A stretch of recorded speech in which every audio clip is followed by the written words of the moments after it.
President Obama acknowledged last night that Americans are war-weary.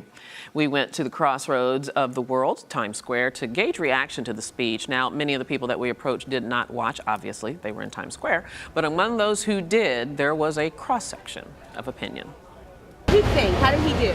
I was really surprised. I didn't know that Russia had stepped up and actually stopped being a fascist dictatorship and was looking to help people out. So I was really surprised. I hope that that's the solution that we go with. Whatever we do, it's not going to make any difference over there. The Middle East is almost a hopeless cause. I don't know what we can do except educate the people.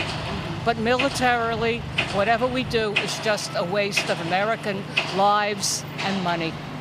I think he did a good job. I think he's a great president, so I support him in anything that he said. I think if we can help them out, then we should, but it should be with everyone, all the countries, not just America. I felt like he was very sincere. I like what he had to say. I think that, we cannot allow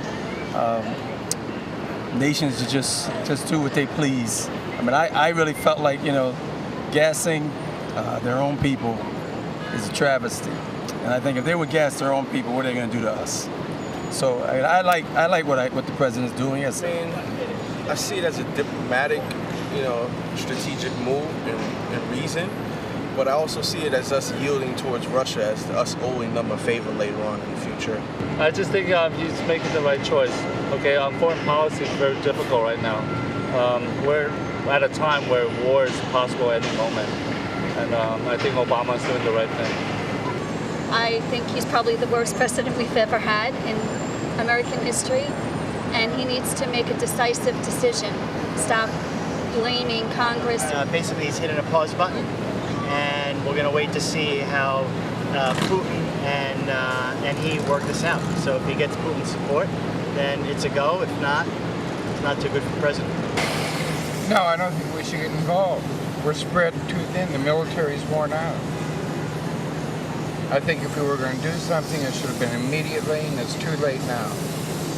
For more on how the president did, we asked 3 speech viewers to join us today on Arise America, and they are Julian Naif, who is a university student from Tampa, Florida, Nicordelai Corte, who is a Los Angeles-based community activist and founder of the Sankofa Group for Civic Engagement, and Dawn Collins. She is a fashion executive right here in New York City. Welcome to all of you to the show, and thanks for taking some time with us. Thank you. I want to ask this general question first, and then I'm going to come back and ask more specific questions. So just a for or against right now. Dawn, before the speech, were you for or against the military strike? I was undecided. You were undecided. How about you, Naif? I was against, but I was also for in a way. Okay, I'm going to come back to you. And then Nicordelai, before the speech, were you for or against? I was undecided before. Okay, so Nicordelai, since I've got you right there, you're undecided. Did the president say anything that swayed you one way or the other? He did. I think the president made a very compelling moral argument for action in Syria. I am more comfortable with keeping a military option on the table, in spite of the most recent movement in terms of advancing through diplomatic channels. I think that's going to be critical, and I think we've got to keep the military action on the table, because I think that is one of the biggest negotiating chips that the president will have in making sure that Russia and Syria make good on their pledge to turn over those chemical weapons. I see you nodding your head, Dawn. What was your reaction to the president's speech? Well, I agree what he said. I feel that before I watched the speech, I was undecided because I wanted to hear his thoughts on why a military strike might be necessary. And I think that he was very clear and made some very specific points as to, this is a war on humanity. And if we don't act, if we don't step up, yes, it's not an issue here in the United States now, but it can potentially be a domestic security issue, because you can give way to other terrorist regimes or dictators to feel that they can use chemical weapons, and eventually it could trickle, further abroad. So I think that he convinced me. And Julian, what did you hear that you liked, and what was left that you needed to hear more of?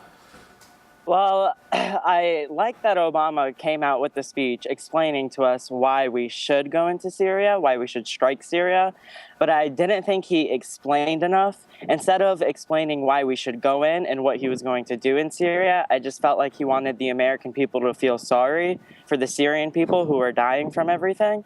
But I didn't feel like he was covering everything that we should have known. And since I'm on you, Julian, what's your just overall assessment of how the president has handled this crisis in Syria overall, even up to this point?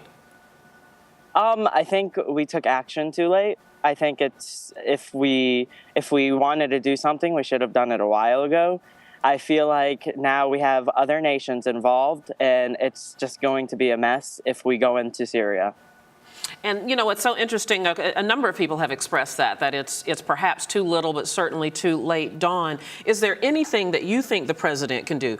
You said that he explained it, that you understand it better. But is there anything that he can do further to bolster our image in the international community to not come across as hesitant, weak, waffling, any of those things?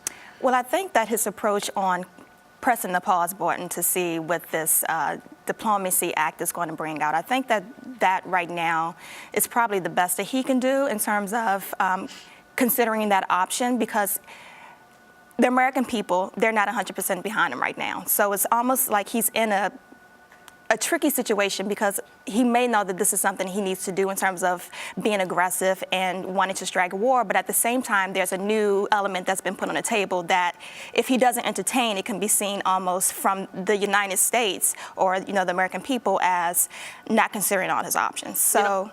Dawn, you bring up a very interesting point, and I want to come to you, Nikordelai, and that is, through this whole time, the president's sort of been in a darned if he does, darned if he doesn't kind of situation. Can he do anything to convince the majority of the American public to agree with his approach to this policy in Syria?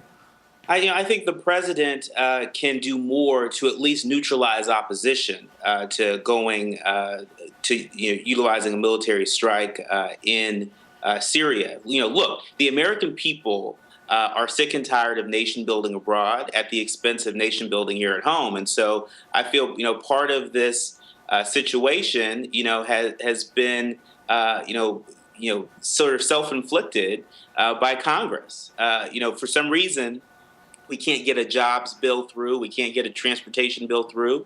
But when we talk about going to war with Syria, folks, respond and the hawks come out and they're ready to go. And so I think what the American people are tired of is focusing on foreign policy issues at the expense of our domestic challenges. And so I think the president has to continue to build a coalition of folks representative of the global community, standing up for humanity while continuing to improve our nation here at home by helping to provide more jobs and invest in infrastructure, et cetera. You just raised a whole new conversation that we'll have to have another time. Nikordelai Corte, thank you very much. Thanks also to Julian Naif and to Dawn Collins. We appreciate it. Thank you so much. Take care.